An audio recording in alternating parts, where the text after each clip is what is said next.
질문해 주세요.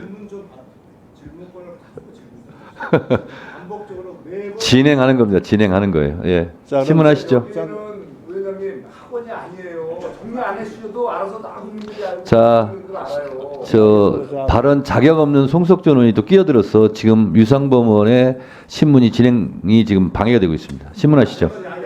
신문하시죠. 자, 그러면 엄영수 증인 좀 나와 주시죠. 네, 엄영수 증인. 예, 비서실장으로 김성태 회장을 오랜 기간 모셨던 걸로 보입니다. 맞습니까? 예, 맞습니다. 예. 자, 엄영수 증인 그 박상영 검사로부터 어떤 구체적 직접적인 조사를 받은 사실은 있는가요? 예, 없습니다. 없고요.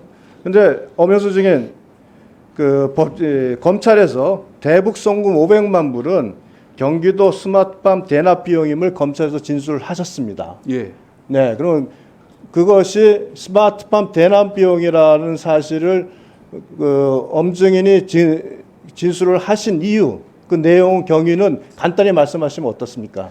그 당시에 그 검찰에서 상당 부분 그 500만 불에 대해서 내용을 알고 있었고, 네, 그래서 저도 그 회장님께서는 그 당시에 이제 외국에 계실 때 그 저희들 임직원들한테는 이화영 부지사님을 이제 무조건 보호해야 된다라는 명목으로 저희들이 갖고 있는 이제 대북 관련된 이제 송금 관련된 이런 내용들을 거기다 폐기 처분을 이렇게 얘기하셨습니다. 폐기 처분을 해가지고 다 예. 폐기 처분했습니까? 상당 부분 많이 했습니다. 네, 그런데 이제 그 제 이제 노트북이라든가 이런 부분들이 있었기 때문에 저도 그 당시에 2022년 6월부터 12월까지 상당히 많은 이제 그 조사를 받았습니다.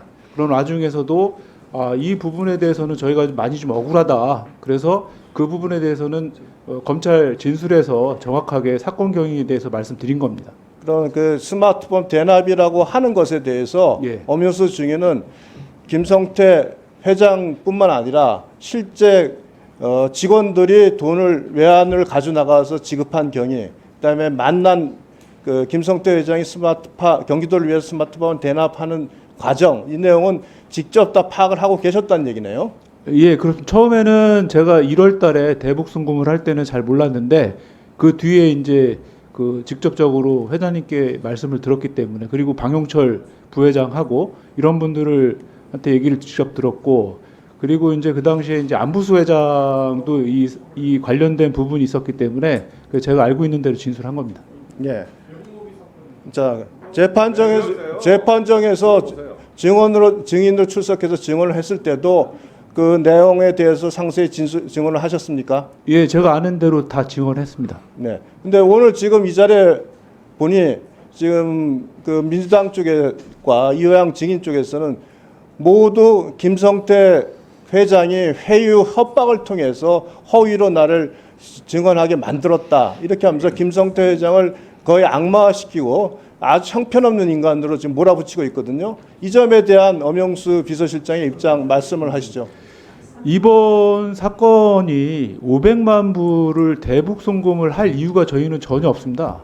그리고 이 그 안부수라는 사람은 제가 알기로는 그 이화영 부지사님께서 소개를 시켜 주셔가지고 만난 사람으로 알고 있고, 그리고 그 당시에 2018년도 이제 하반기 때 11월 이후로 제가 진행된 걸로 알고 있는데, 그 당시에는 이제 정부에서 그 대북 관계에 대한 어떤 화해 무드라든가, 그리고 이제 민족 통일이라든가, 아니면은 이제 남북 간의 어떤 그 교류 개선, 이런 부분들이 활성화가 될 수 있었던 분위기였고, 회장님께서는 항상 그 부분에 대해서 고민을 많이 하셨고, 그 다음에는 이제 이화영 부지사님하고 우리 회장님하고는 한 20년 정도 되는 막역한 사이였습니다. 그리고 뭐 이 사건과는 관계가 없겠지만은 이화영 부지사님이 야인으로 계실 때 저희 회장님께서 많은 도움을 많이 주셨고, 거기에 따라서 우리 회장님께서는 의리와 신념을 굉장히 중요시 여기셨기 때문에 그 체포돼서 들어오실 때까지도 꿋꿋하게 이화영 부지사님을 보호하려고 하는 그런 굳은 의지가 있었습니다.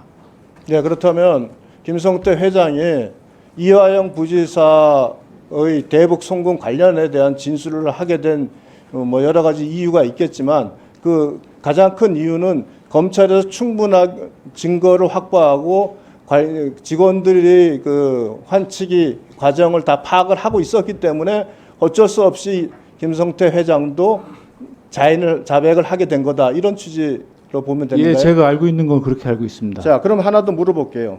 지금 민주당이나 이화영 그 증인 측에서 주장하는 거는 나노스의 IR에서 이것이 마치 그 거기 보면 히토류 사업을 위한 명목으로, 그죠? 이렇게 해서 500만 불을 투자한다는 것처럼 기재되어 있는 것에 대해서 실제로는 보면 이게 투자유치 담당자는 경기도와 이재명을 위해서 500만 달러를 지급하는 것을 투자유치 보고서에 담기가 불가능했다.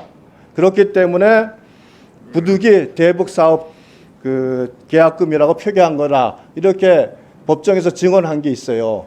이 내용 파악 알고 계십니까? 예, 당시 저희들이 제가 직접 그거를 이제 김영수 본부장하고 같이 작성을 했습니다. 그리고 네.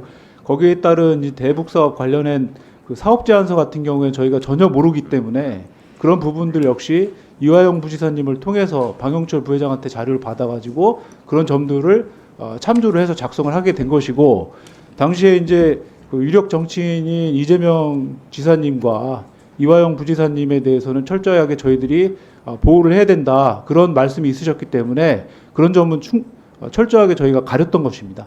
그러니까 그게 이렇게 이제 숨긴 것은 결국 이화영 부지사를 보호해야 된다는 차원에서 그것을 히토류 계약금으로 얘기한 거다, 이런 얘기네요. 예, 그렇습니다. 자, 근데 나노스 IR 작성 후에 쌍방울이나 북치기 체계나 합의서에 보면은 사실은 구체적인 사업 조건 내용이 하나도 없어요.